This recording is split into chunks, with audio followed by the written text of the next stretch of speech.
ত্রিপুরার স্বশাসিত জেলা কাউন্সিল নির্বাচনে ধরাশায়ী হল বিজেপি। 28টির মধ্যে 24টিতে জয় প্রদ্যোৎ বিক্রম মাণিক্য দেববর্মার দল তিপ্রামথার। জনগণের রায় সর্বশ্রেষ্ঠ,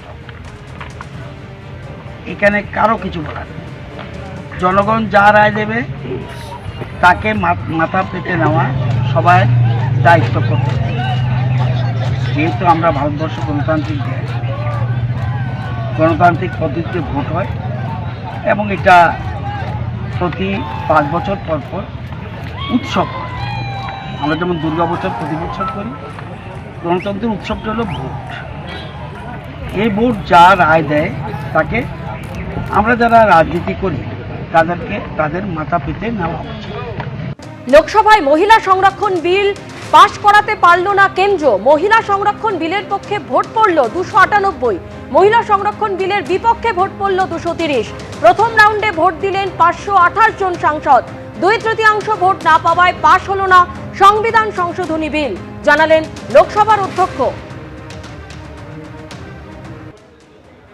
সোনামুখীর সভা থেকে শুভেন্দু অধিকারীর হুঙ্কার, ভোটের আগে তৃণমূল নেতারা ভোট চাইতে এলে আওয়াজ তুলুন, আমার পাড়া তৃণমূল তারা। এরা লুট করেছে, তাই পাড়াতে তৃণমূলের লোকেরা ভোট চাইতে এলে আওয়াজ তুলুন, আমার পাড়া তৃণমূল তারা। একেবারে আইটি রেড আয়কর দপ্তরের স্ক্যানারে দেবাশিস কুমার রাসবিহারীর তৃণমূল প্রার্থী রাসবিহারীর বিধায়কের 5 জায়গায় তল্লাশি অভিযান চলে। ভোর থেকে শুরু হয় এই তল্লাশি অভিযান, ভোর 6টা থেকে এই তল্লাশি অভিযান চলে। মাঝরাতে মতিলাল নেহেরু রোডে দেবাশিস কুমারের ওয়ার্ড অফিসেও আয়কর দপ্তরের এই তল্লাশি অভিযান চলে। তৃণমূল প্রার্থীর বাড়ি, তার পাশাপাশি শ্বশুর বাড়ি, ফ্ল্যাট, নির্বাচনী কার্যালয় আয়কর হানা। অর্থাৎ ইতিমধ্যেই এই আয়কর দপ্তরের যে অভিযান, সেই অভিযান শেষ হয়েছে। আর কি তথ্য এই মুহূর্তে পাওয়া যাচ্ছে, চলে যাব সরাসরি আমাদের প্রতিনিধি পার্থপ্রতিম ঘোষ আমাদের সঙ্গে রয়েছেন। পার্থ,